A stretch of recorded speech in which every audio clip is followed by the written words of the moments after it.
Something absolutely flipped in markets today, and this is a long-term shift. Holy smokes, we got to talk about this shift because it is a big moment. And no, it's not just Donald Trump Taco Tuesday, although we'll talk about that towards the end of the video. Let's talk about the flip that actually happened.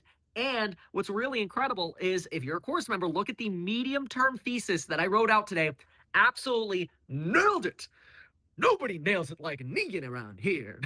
We love Negan. Shout out to you, man. Talk about one of the coolest villains in at least Netflix TV series drama. But let's get into the topic. So, first, we're going to talk about what IBM just said, which you may have already heard about what IBM just said, but you haven't heard my takeaways on it, which I think are the most important takeaways. Then, I'm going to show you how that plays into other stocks that move today and why this matters more than just today. This is a longer term transition, and it probably bodes well for really the second half of the year for certain stocks. We're going to talk about these. Again, shout out to the call out in the medium term call sheet in the Alpha Report today. If you're not part of it yet, use that coupon code over at meetkevin.com because every time Kevin goes on vacation, the market takes a little poopy doopy, but that's okay.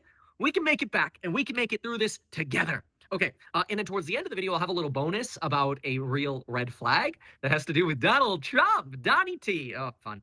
Okay, so IBM has earnings scheduled for July 22nd, yet obviously they just came out and released preliminary numbers because they were frankly so bad.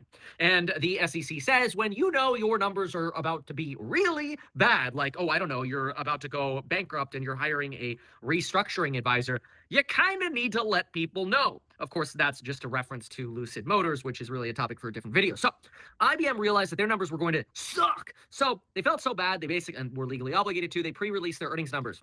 Now, in a prior course member analysis that we did on IBM, I stated on IBM, I'm just going to read this out to you verbatim. I'm giving this away. It's not even a pitch. It's just a giveaway. This is what I wrote down on IBM. Not a deal. About 10% overpriced. Not excited here on balance sheet either. Not a surprise, they had to borrow $4 billion with this marginal balance sheet.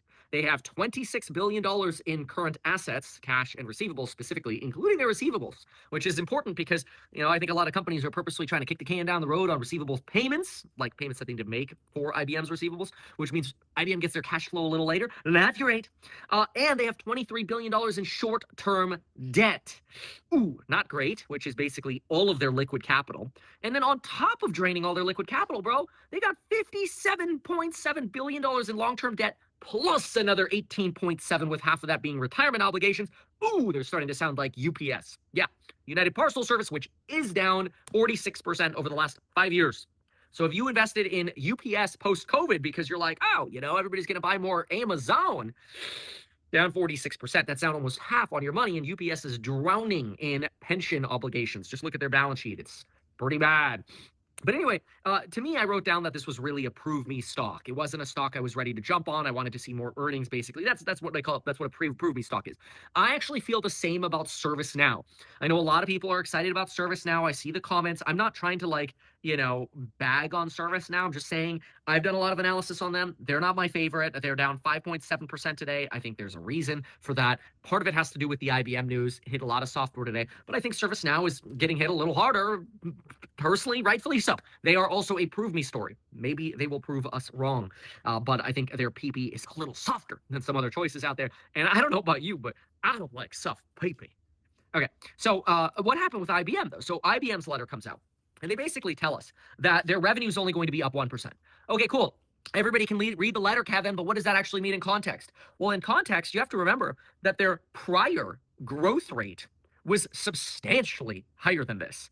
First of all, their revenue growth rate, let me pull it again here because I wrote it down wrong, but that's okay. I have their annual report right here. And what's really incredible is what I always like looking at is actually their annual reports and their documents because we can go a little bit deeper into what's going on. So their total revenue growth rate previously was 14,541, there we go, was 9.4%.